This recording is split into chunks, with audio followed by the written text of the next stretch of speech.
Hey everybody, CatSynth TV, and we are checking out the new Pro 3 from Sequential.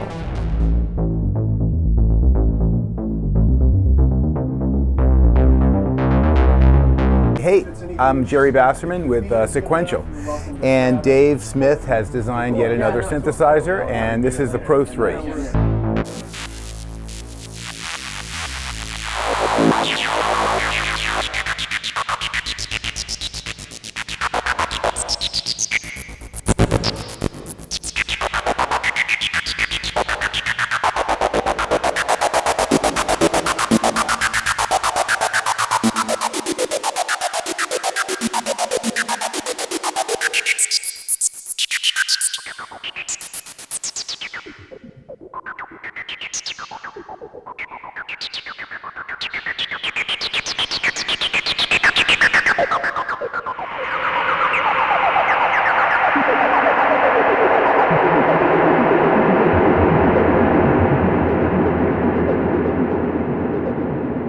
So we're going to take you through it. I just played some sounds on it and then used the sequencer and various parameters to take that one patch and try to explore it and see where it would go.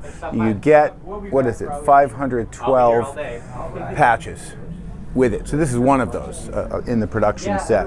So number one, this is a hybrid instrument in that these two oscillators, there's three of them, not a lot of light here, huh, but these two are completely analog, and they go from triangle to sawtooth to pulse wave. And notice that you can just interpolate between those. When I say interpolate, that's a digital term, but these are completely analog. So you just mixing between those, and then wherever you end up, if it's full-on pulse, then here's where you can change the duty cycle so that you can really radically change. This is like pulse width modulation here if I change this, right?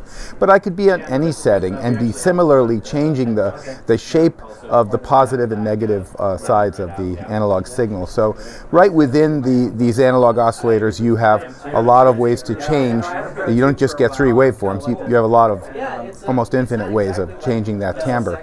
Also notice the octave. I did this during the performance, where you can, in the middle of playing, you can just switch, you can just jam on those things, and it's really fun and musical to be able to do that. So I was trying to do that while the sequence was running, and you get this sense of, wow, I thought it was a bass sound, but now it's got some other component. Okay, that's these two oscillators. This one, Oscillator 3, is a wavetable oscillator, completely digital. I mean, if I start with the shapes here, let's look at the display.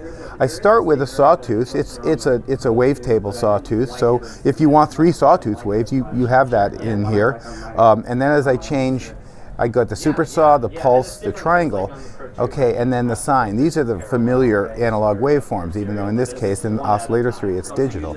But now, check this out. These are the actual wavetables that are like 16 deep.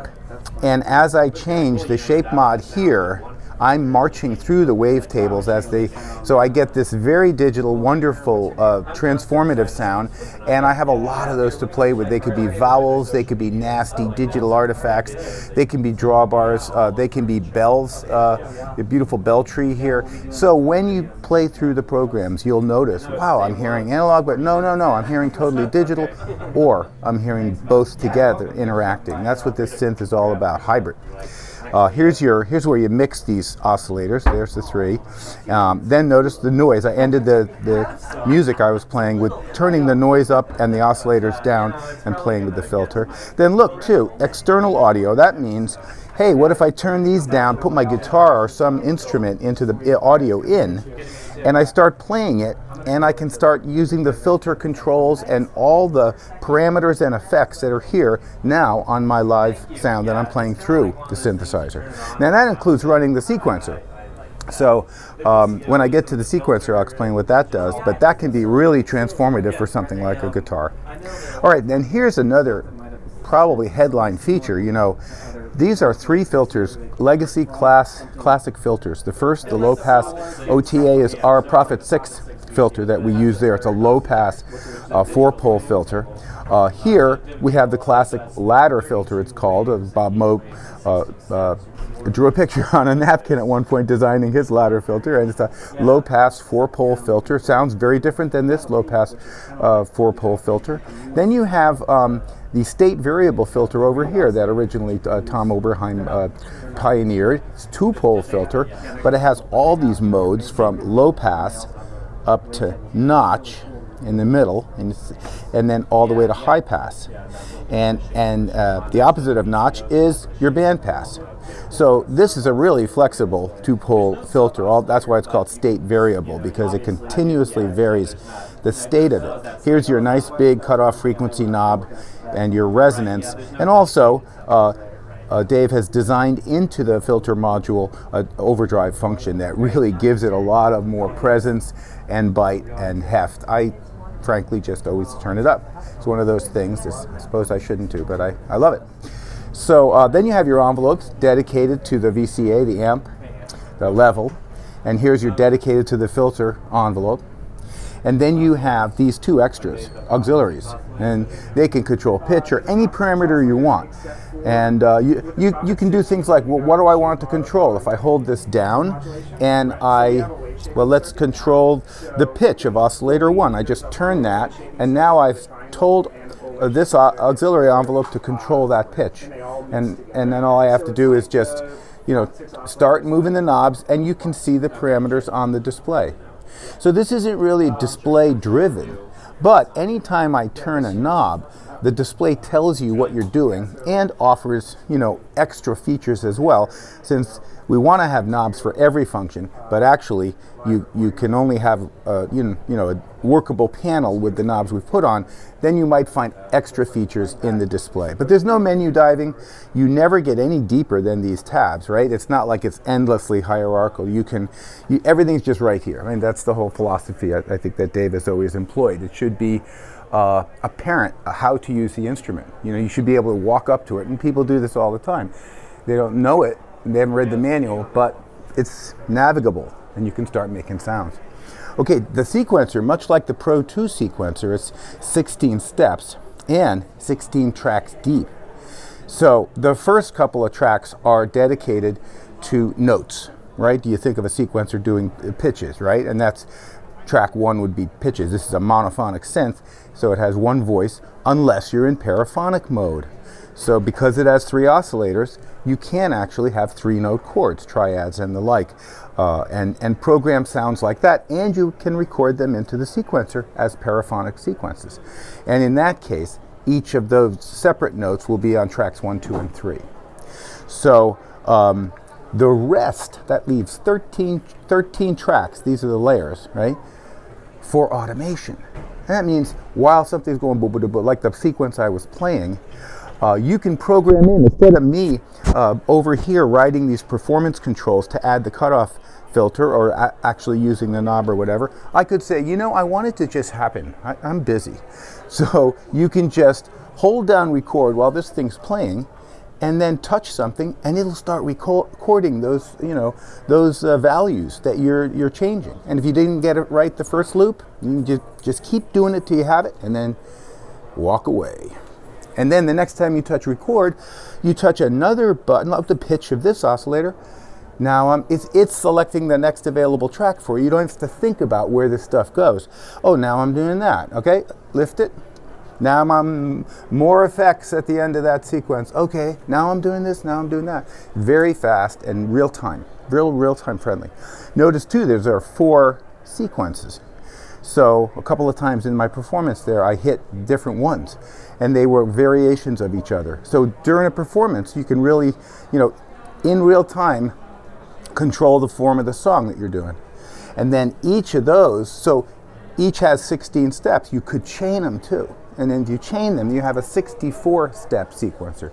So that's a lot of length that you might want to put all together instead of having them be separate, triggerable.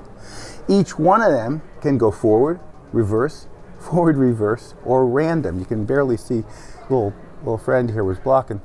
Yeah, random gets kooky. I mean, they're all beautiful, right? Back and forth. I was trying to show that with my, what's her name, Vanna? My Vanna hands during the show. But so over here's the effects section.